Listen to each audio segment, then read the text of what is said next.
In classic games like Missile Command, there's no way of beating the game. This creates a state of perpetual loss, and when there's no chance of winning, this allows the player to play as the underdog, as Tyler refers to it. In Playing Like a Loser, Tyler suggests that the inability to win resonates with a more vulnerable part of life. For as living beings, we may not only be predators, but also prey. We may link this to Missile Command, as Playing Like a Loser accounts for the procedural rhetoric of the game, which expresses a feeling of powerlessness over outside forces, like bombs. This also differentiates the Pixelenian from the contemporary mainstream.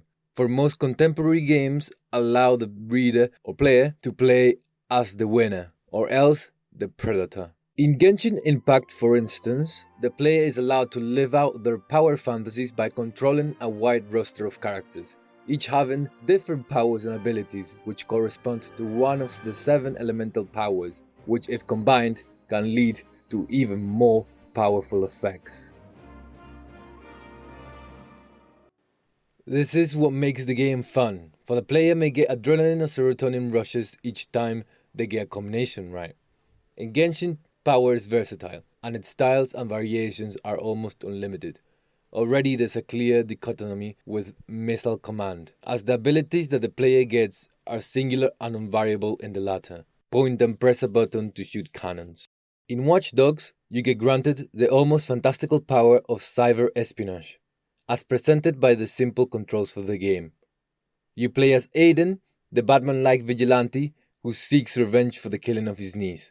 The game attempts to explore the dangers of singular and global networks and the possibility of a future without privacy.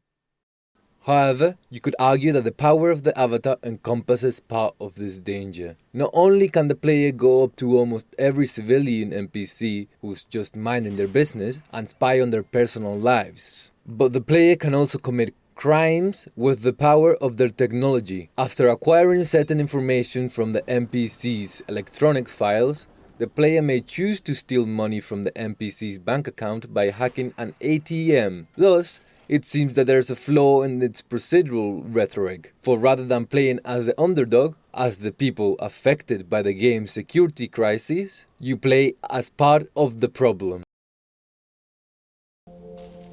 Exposed lies, corrupted kings, a broken city. And me, changed man. I don't look back anymore. I don't regret. I look forward. Everything is connected, and I'll use that to expose, to protect, and if necessary, to punish.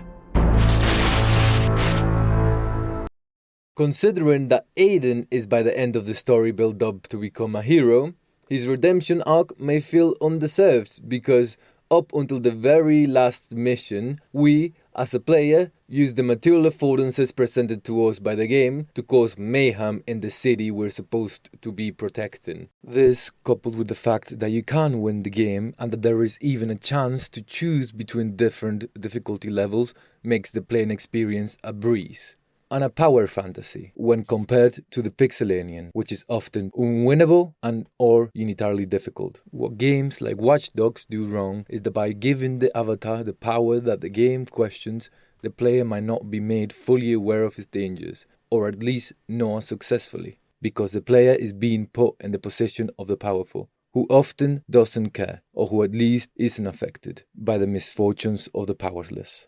Missile Command has the same sort of allegory as Watchdogs, about the dangers of technology and power. It aims to depict the very scary times of the Cold War, the anxiety that most people felt about the bomb, how it felt inevitable. Its procedural rhetoric is sound for this. No matter how skillful you are, the end is always coming. There is no winning, you are put in the place of the powerless, or as Tyler would say, the prey. In addition, as per Nugent's system, you get given a set of abilities, or in this case, singular ability to shoot missiles. Specially limited set of abilities when you compare it to all the utilities and mechanics in both Genshin and Watchdogs. You are given an obstacle and a goal, bombs, and to destroy those bombs. very simplistic and narrow when compared to the variety of obstacles and goals fueled by the narrative of the aforementioned contemporary games. You feel trapped in the game, in the relentless and continuous action, which requires constant focus, and which eventually leads to the inevitable doom of the player and the city they attempt to protect. You feel trapped in the small square of the game world that can often change color, but which you never move away from. The play with perspective is very interesting because, while in the other two games you remain quite close to a single avatar, in Missile Command you are able to see the whole map.